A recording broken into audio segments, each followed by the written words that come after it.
लगा के तमिलनाडु हम और कह रहे हैं बाकी कि किसी बायस स्टेट से का हवाला देते डेमोक्रेसी हैं में ना, तो इतना बड़ा तब बन तब सकता है। मंजूर साहब आपसे फिर ये भी पूछा जाएगा ना कि रियासत को, स्टेट को इतना एम्पावर करें, फिर स्टेटहुड वाली बात तो नेशनल कॉन्फ्रेंस की सही, आप उस पर मोहर लगा रहे हैं।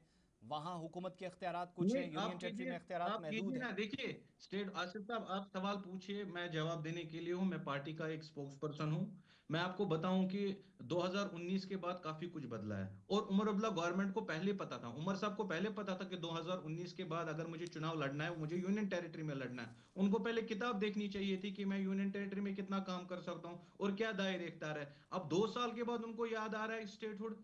तो पहले तो उन्होंने ये दावा किया था कि जब तक स्टेटहुड नहीं आएगी वो इलेक्शन नहीं लड़ेंगे। फिर इलेक्शन भी लड़ा, और 2 जगह से लड़ा, बड़गाम से भी और गांधरबल से भी। देखिए, ये कहने की बात है, उमर अब्दुल्ला साहब आज नाकामयाब चीफ मिनिस्टर हुए हैं, और मुझे लगता है कि आज अपने ही जो ये धोखे वाली 40 साल से सियासत खेल रहे हैं, आज लोग खुद ही फंसे हैं। ये आज अपने बयानों ने ही उनको खुद फंसाया, और लोग आज इनके खिलाफ है, सड़कों पे प्रोटेस्ट कर रहे हैं। पहले शराबबंदी पे बात क्यों नहीं कर रहे? अगर अच्छा, गुजरात में बैन संदीप शराब जी है, एक क्विक अगर रिस्पॉन्स बिहार करना चाह रहे हैं, में फिर तजम्मुल साहब शराब के पास में बैन है, जाऊंगा, वो तो यहाँ का इंतजार क्यों कर रहे नहीं कर सकता हैं। है? संदीप जी अब क्विकली एक जवाब। रेवेन्यू की बात करेंगे सर आसिफ साहब, अच्छा, रेवेन्यू जनरेट की बात करेंगे, और मंजूर भी साहब, कई मैं दोबारा डिपार्टमेंट्स आपके है, पास लौटूंगा। एग्रीकल्चर है, टूरिज्म है। ओके मंजूर साहब, यहीं से आप कंटिन्यू कीजिए, जब मैं दोबारा आपके पास आऊंगा एक छोटा सा जवाब ले लेते हैं नेशनल कॉन्फ्रेंस से। तो छोटे से थोड़ा सा ज्यादा लंबा जवाब है, प्लीज मेरे को टाइम दीजिएगा, क्योंकि इन्होंने 2-3 इल्जाम लगा दिए, तो मैं इनको बता दूं तो जम्मू साहब को।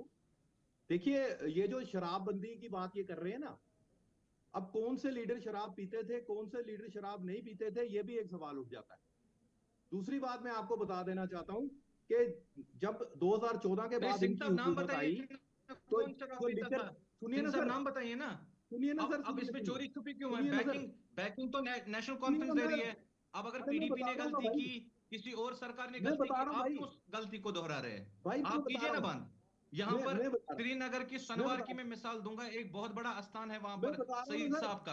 आप मैं देखिए, बता रहा वहां हूँ से जनाब। 1 किलोमीटर का फासला जनाब नहीं, और शराब के 3 ठेके खुले सुन हैं। लीजिए भाई, मेरे भाई, मेरे भाई सुन लीजिए, कोई हम आपके दुश्मन नहीं है। सच सुन लेना चाहिए, सच सुनना भी ठीक रहता है, कभी कभार कड़वा होता है, लेकिन सुन लेना सच चाहिए। कहिए ना, सच कहिए ना। 2014 आप के कह रहे बाद जब नाम, आप, नाम सुनिए से ना सर, क्या बताएंगे?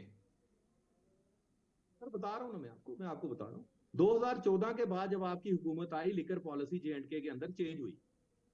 पहले जो दुकानें थी वो कम थी, आप लोगों ने वो दुकानें बढ़ा दी। मैं अपने मोहल्ले की बात कर लेता हूं, अपने मोहल्ले के अंदर मेरे घर के पास पहले सिर्फ एक एक दुकान हुआ करती थी, अब 3 है। और वो कोई नेशनल कॉन्फ्रेंस के टाइम पे नहीं बनी है जनाब, ये लाने वाले कौन है सिंह वो साहब? नेशनल कॉन्फ्रेंस के टाइम पे लाने नहीं वाले बनी। कौन है यहाँ शराब जम्मू कश्मीर अरे में? वो तो शेख सुन अब्दुल्ला है लीजिए ना। ना, सुन लीजिए, सुन शेख लीजिए। अब्दुल्ला ने ओ बिल भाई साहब असेंबली सुन में लीजिए, वो पास पीने करके यहाँ वाले कौन शराब है फिर लाया वो ना। भी बता दीजिए। अब आप दुकानें कहेंगे तब 10 आप थी, आज पीते कौन है? 20 है। अब अच्छा बीजेपी दौर में ठीक 30, है। पहले कौन हमारी मशहूर था सरकार शराब बनी पीने नहीं, के लिए? हमारी सरकार में शराब को अब आप कोई बैठिए ना, आप फरोख्त नहीं बैठिए, मिली। वो तो नेशनल कॉन्फ्रेंस और पीडीपी के सरकार में मिली। आप बैठिए अच्छा, शराब वाले भाई, मौजू सुनिए पे ना। मैं